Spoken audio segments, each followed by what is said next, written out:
বিসমিল্লাহির রহমানির রহিম। প্রিয় শিক্ষার্থী, তোমাদের জন্য আমি ছোট্ট একটা বিষয় নিয়ে আসছি। কেমিস্ট্রি লিমিটিং বিক্রিয়ক। এই লিমিটিং বিক্রিয়কটা খুবই জরুরি। আমরা এই লিমিটিং বিক্রিয়কটা শিখব। আমাদের এখানে একটা বিক্রিয়া আছে, sodium hydroxide plus hydrochloric acid বিক্রিয়া করে কি হয়েছে, সোডিয়াম ক্লোরাইড প্লাস পানি অর্থাৎ লবণ ও পানি উৎপন্ন হয়েছে।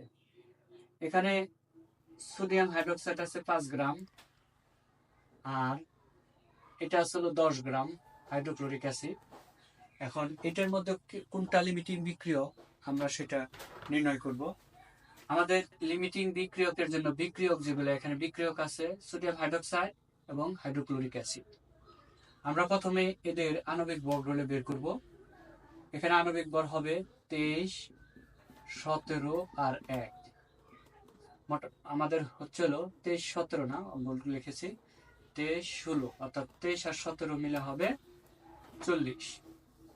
আর এদিকে বিক্রিয়া করলে আমাদের হবে 1 প্লাস 35.5 হবে 36.5। এখানে আমাদের 40 গ্রাম। আমরা তাহলে বিক্রিয়া থেকে কি লিখতে পারি, বিক্রিয়ায় 40 গ্রাম NaOH বিক্রিয়া করে 36.5 গ্রাম HCl এর সাথে। তাহলে 1 গ্রামটা করবো কিভাবে, 36.5 ভাগ হলো 40। একটু ভাগ করো তো তোমরা, ভাগ করে আমাকে দেখাও।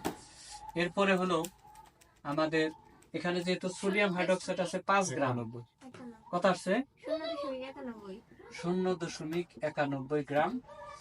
এখন এটারে আমরা 5 দিয়ে গুণ করব। 5 দিয়ে গুণ করো তো দেখি, 0.91 4.56 গ্রাম। এটা কি আসছে আমাদের আসছে হাইড্রোক্লোরিক অ্যাসিড। এখানে হাইড্রোক্লোরিক অ্যাসিড দেওয়া আছে 10 গ্রাম। তার মানে কি আমাদের অবশ্যই অবশিষ্ট রয়েছে। এখানে কি অবশিষ্ট আছে, HCl অবশিষ্ট থাকে। তাহলে অবশিষ্ট থাকে কতটুকু, 10 বিয়োগ 4.56 যোগ করা তো একটু 5.44 গ্রাম। তার মানে কি HCl অবশিষ্ট থাকে, কিন্তু অবশিষ্ট থাকে না কে, কিন্তু সোডিয়াম হাইড্রোক্সাইড অবশিষ্ট থাকে না। তাহলে কি NaOH হচ্ছে লিমিটিং